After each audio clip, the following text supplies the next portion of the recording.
That's the right music. Gentlemen, 22 minutes ago. Oh, fuck. That's a big one. That's actually not some Polish focus stream, man. That's some real shit. Oh, God. I'm actually excited.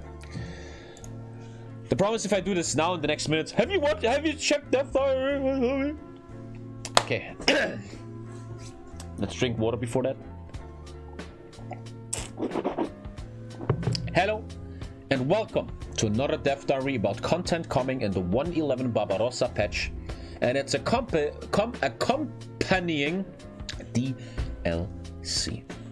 As always, keep in mind that the things shown in this Dev Diary are still in development. Ever since we revealed... You know what the right music is here? Ever since we revealed the ship designer and man the guns, people have been asking about a similar system for tanks. We did, however, want to improve a bit on the ship designer. In particular, we felt that the ship designer was encouraging too many generalist designs.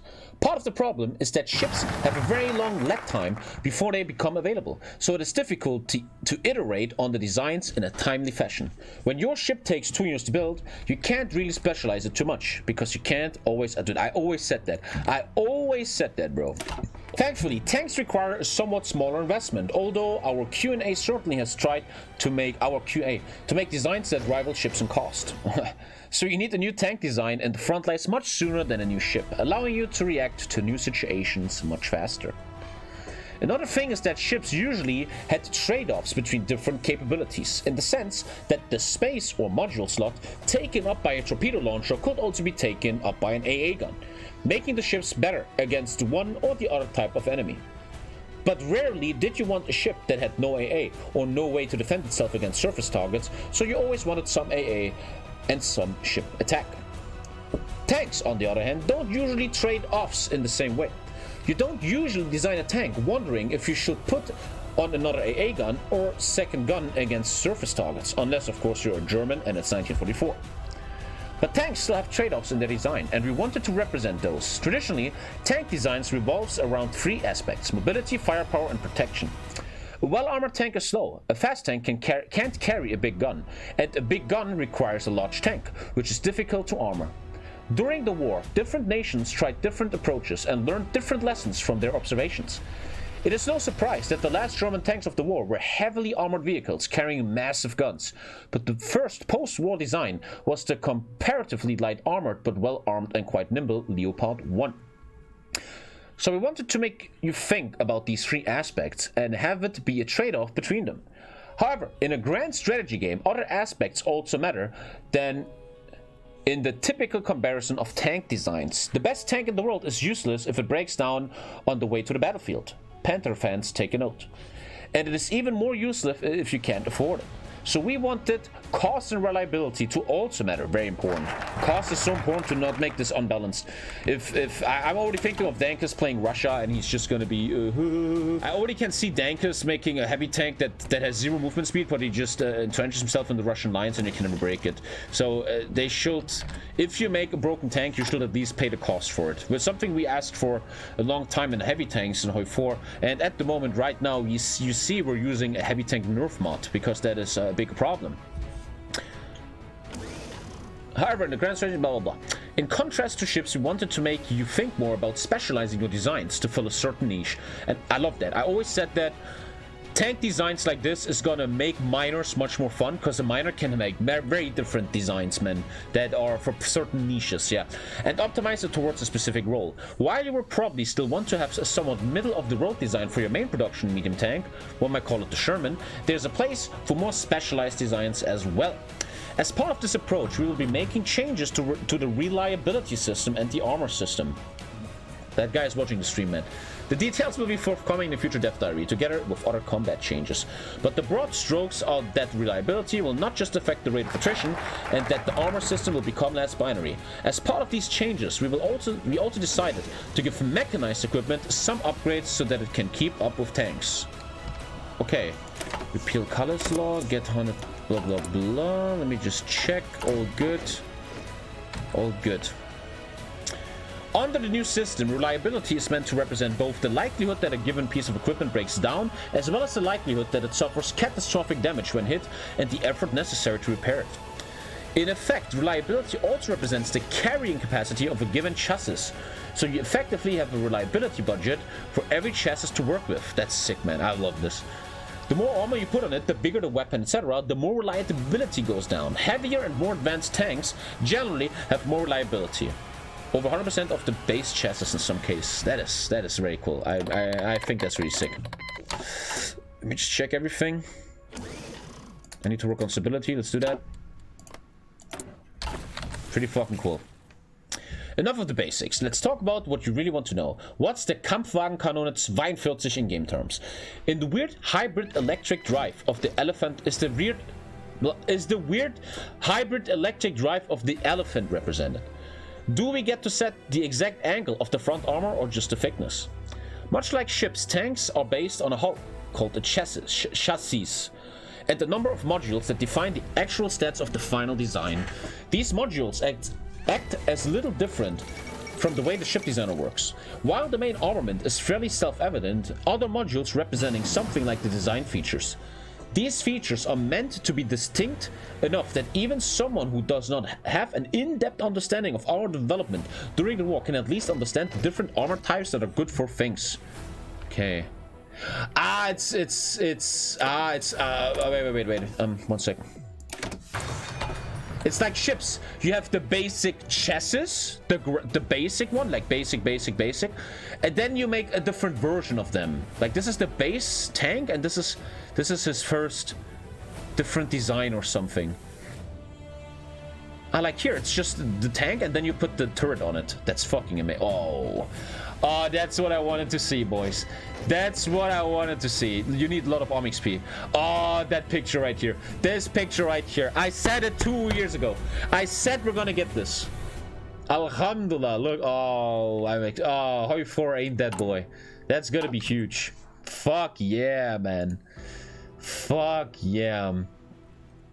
Instead of scripting in a gigantic list of armor types of different thickness, armor is represented by thickness and a production method. There's riveted armor, it's the cheapest, but also the weakest. Cast armor is the strongest, but the most expensive. Welded armor is a compromise between the two extremes, making it the most cost efficient. Armor thickness is changed through something much like the old vanilla upgrade system, with up to 20 different levels. You start with being able to put up to level 5 levels of armor, equivalent to 50 millimeters of armor on a tank, but research allows you to put more on it. I think this is going to be great for also miners. Higher level of armor protection require more resources, such as steel and eventually even chromium. There's no limit to the amount of armor you can put on a chassis as such. If you want to make a light tank with the armor protection of a Tiger, you can do that. It's called Panzer 1 Ausführung F. The amount of armor upgrades on the vehicle translate to an actual armor value based on the types of armor you use, so blah blah blah. So 5 levels of riveted armor are still weaker than 5 levels of cast armor. You know what? When my brain is signaling me already a big issue here. This DLC might make this completely useless. Anti-tank. If people just spam armor, like this entire tree here, which already is useless, right? This is already trash in vanilla. It's gonna be even more useless, right? Because it looks like the average armor goes up on tanks, but the piercings aren't going to go up. That's... careful there. Armor thickness is changed through something like... I read that. Dude, I love this picture. So you have a turret. So this is the barrel, the turret, the radio, the armor, the engine, or the suspension, the engine. Oh, I love this. I love this, brother, man. Fuck. AT does not use oil, still usable. Man, you're a fucking casual noob, aren't you, man? Did you even listen to anything I just said? Select 3D model. Fuck, man. That... oh, man. Yeah, bro. Oh, man. That is a death diary and not fucking Polish folk street. Thank you, Jason. Engine times are also meant to be simple to understand. Gasoline engines are faster than diesel for the same weight, but diesels are more reliable. Beyond that, electric hybrid engines are very situational pick. We originally intended for them to be a joke pick, costly, unreliable, fuel efficient. But on some further reading, the rationale behind them was that they offered better mobility in broken terrain. In-game, this is represented by a small bonus to breakthrough and defense. Finally, thank you, Sweden. Finally, there are gas turbines. Oh, there's 4 different engines? Dan Lind, I told you, man. Dan Lind learned so much from me. He's finally stepping his game up, bro. He's becoming a fucking alpha. Finally, there's gas turbines, which are... The problem is, though, I said this months ago. Thank you, Obama. A big problem I see with this, just like with ships, the competitive esports community will always make the same template, right? It's going to be cool to find out, though, what it is. Making the meta, finding out what the good template is. I will love the first weeks where everybody's just guessing, oh, what should I design? But after a while, people will know what to build, which is okay, man, it happens. Finally, there are gas turbines, which are unlocked from jet engine research. They are the fastest engine in the game, but take a lot of fuel. Like armor, engines also have an upgrade system where you can set the levels. Oh, I love this, man. It should be noted that the speed of most historical designs is going to be lower than the stated max speed in the vehicle that are based on. This is because we represent the operational speed of vehicle, i.e. how far the vehicle can get in 24 hours. Tanks don't drive around all day of maximum speed. They have to stop for refueling, resting. I love that. Fuck. Turrets are split between different kinds and are meant to be representing things like crew ergonomics. Early in the war, a lot of countries had tanks with 1 or 2 man turrets, and one advantage Germans had was having a commander who could direct the rest of the crew without also having to service the main gun. This is represented by bonuses to breakthrough with different turrets. A special type is the fixed superstructure. Main guns are differentiated by size, small, medium, large, and super heavy, which correspond roughly with the weight. I can't wait to play a big minor like I don't know, Australia or Canada, and just try different tanks all day. Main guns are different, blah blah blah blah blah, which correspond roughly with the weight class of tanks. Light tanks can only carry small weapons, etc. Yeah, a light tank can have a big thing. Unless they have fixed superstructures, which enables them to carry guns 1 size bigger. Allowing you to mount a medium gun on a light tank. That sounds like an infantry killer. A light tank with a medium anti-infantry gun. Having a fixed superstructure also adds bonuses to defense. Boah.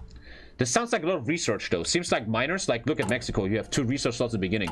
You have to really be careful with your research and what you do with it, huh? Damn. Suspension. Suspension affects mainly reliability and speed. The most basic kind is the bogie suspension, which adds some reliability, while Christie suspension adds quite a lot of speed. Torsion bar suspension adds more reliability than bogies, but it's more expensive. I love how he tries to balance shit. If you want a bigger tank, you have to pay more. I love that. I just hope you have to pay a lot. Because the good HOI4 players understand, dude. Something like in vanilla, you have so much resources, man. You never go broke, and you can build whatever you want. Add some breakthrough, but have reliability from blah blah blah blah. Light chassis can also select wheeled and half-track suspension, which make the vehicle itself quite cheap and shit. Damn. Level 10 engine. What the fuck? Modular suspension. Installed modular Christie suspension. Developed by an American inventor, this suspension allows to exceptionally high speed. Max speed 2. That's very low. Plus 20%. Plus 3% plus 3 production. Spoiler. Thank you, Villain Man. What's up? Everything going well? Yeah. The main weapon has probably the biggest impact on the offensive stats of the vehicle. There are a lot of different options to choose from, but we have tried to give every weapon type its own niche, with realistic drawbacks and advantages. So for example, the high velocity tank gun, like the KV-K42 or the American 76mm, have worse soft attack but very good piercing and hard attack, while howitzers have very poor hard attack but good soft attack. This means that, for example, the early German tanks do struggle a bit against the French, which have pretty heavy armor. A full list included in the spot attack. Wow. That is all the turrets? Alter, that's fucking cool. Do I have to research all of them? Dude, I love that. I love that. You know why? That means when you play the game, you have to... I always said I love when people have to make decisions in research and in the focus tree. You can't just do whatever you want in the focus tree. You can't just research what you want. You have to make a decision, and that looks like decision making. I'm a miner. I'm Canada, Bulgaria, Romania, Australia. I'm a miner. Oh man, do I invest into a big AA gun? Do I invest in heavy cannon 3, but then I can't have small cannon 2? I love that. That's really cool. Very cool. As you can see, we made an effort to not have a giant tech tree this time. Oh. Yeah, you only unlock the chassis, and then you put the turret on yourself. Looks like amphibious is easier to get. But you get amphibious drive. There's no amphibious tank anymore. That could be huge. Oh, that's huge. Wait. I need state education here. 1 research slot. Atashi China. Atashi. There's no amphibious tank 2 anymore. It seems like you make a chassis, whatever, and then put an amphibious drive on it. And then you have a... Can I make an amphibious heavy tank too? Like I make a heavy tank, and then I put this shit in his ass, and then I have a floating heavy tank? I love this. I love this. Probably that's... Amphibious tank meta is coming back, man. Amphibious tanks, bro, I'm telling you. Finally, every chassis has 4 slots for specialized modules. He is the prophet, he told us, and we didn't listen. I fucking told you, boys. So, it will happen. Like, this gives me the base ground, the base of a heavy tank, and then I go into the designer. And now I will go into the designer, and then I, like, choose the engine, I choose the turret, I choose the armor, and the suspension. That's the 4 base things you have to do. You have to do them. And then... One sec, I'm actually thinking... And then there's 4 extra slots, which we talk about now. I love that. 4 extras. Let me predict the extras. Radio? Without looking. Radio? Maybe AA artillery? Maybe radar? I have no idea, actually. These can include radios, which gives bonuses to break from defense. Secondary turrets for all your T-35 needs. Oh, smoke launchers, extra ammunition, wet ammo storage. Deciding whether or not the tank uses sloped armor also happens in this area. Perhaps most intriguing is the amphibious drive, which allows you to design a design of an amphibious tank for the purpose of amphibious tank battalions. MDG owners only.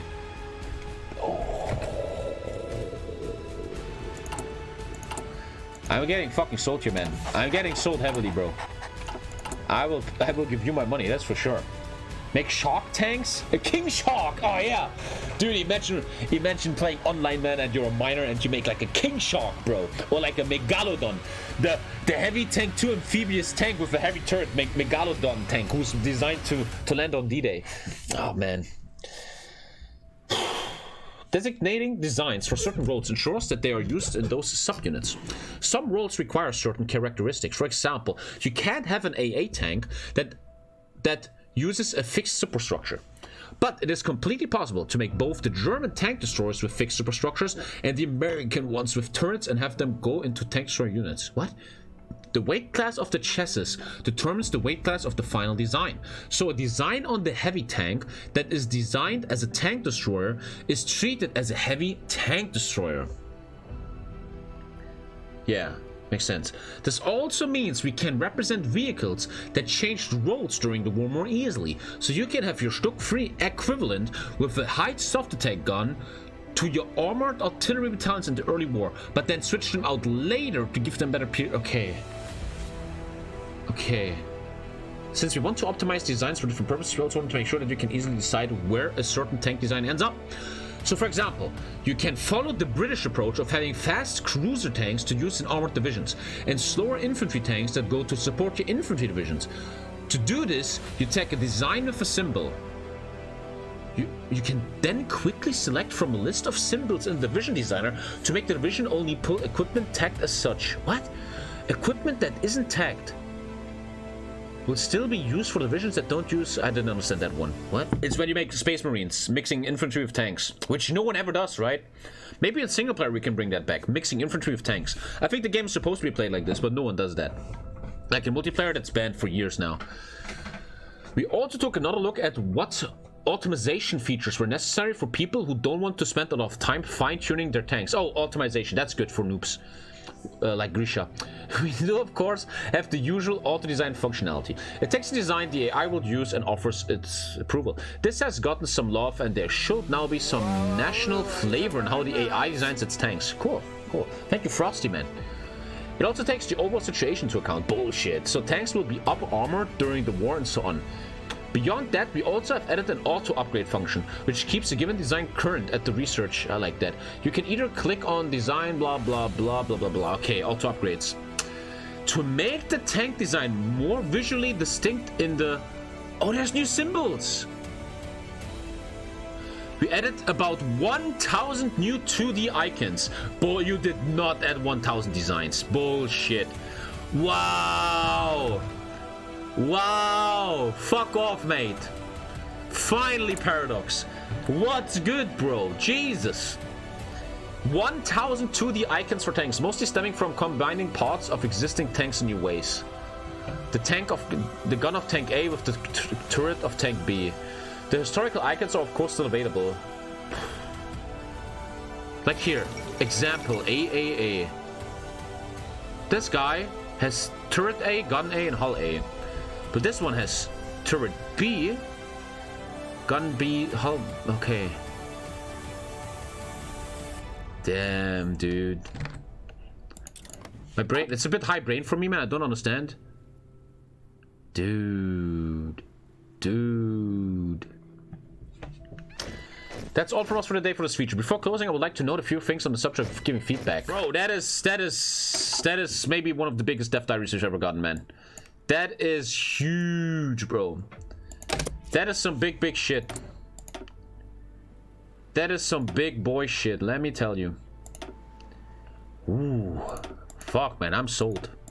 I am fucking sold, baby. Click the spoiler at the bottom. Oh, I turned it off. Send me link again. Click. I'm such an asshole, man. I never read stuff till the end. Show me link again. Sorry. Damn. HOI4 is 4 years old and they do this now. Click the spoiler in the bottom. That's a very big death diary. What am I looking at? Why use an engine when you have free continental drift to take the enemy on? What? What does these 5 men mean? Look, he has an AA and a turret and radio, and then he has this. This is armor and 2 more turrets. And what am I looking at? 0 speed. 0 speed. So you can fuck up. You can fuck up. The bunker.